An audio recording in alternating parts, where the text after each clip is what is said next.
По словам Чолпон Ногойбаевой, менеджера форума «Валить нельзя остаться», такие мероприятия проводятся специально для молодежи, чтобы они развивались, не стояли на месте. Также надо поддерживать молодежь в любых начинаниях, а они, в свою очередь, должны предлагать свои идеи и воплощать в реальность. Что-то делать в нашей стране или, наоборот, уехать и что-то делать для самого себя далеко от своей родины.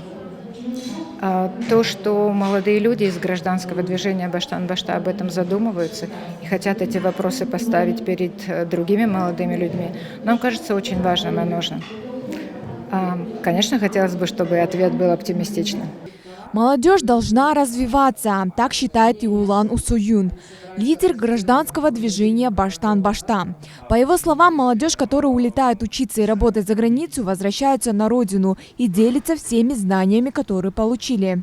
Мы не можем осуждать тех, кто уезжает за границу, но мы, если даже не физически, хотя бы сердцем и духом должны быть на родине.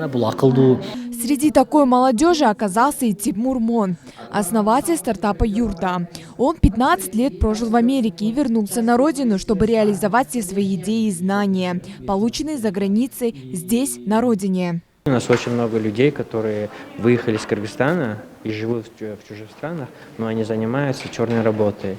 И наша основная цель – это дать им образование, чтобы они могли войти в технологическую сферу, получить какой-то классный опыт, зарабатывать хорошие деньги, и чтобы все в конце концов привело к возможности, чтобы они могли вернуться домой, либо поделиться этим знанием дома. Молодежь Кыргызстана развивается, учится и работает за границей. Радует то, что многие возвращаются на родину и воплощают, реализовывают все уже здесь, в Кыргызстане.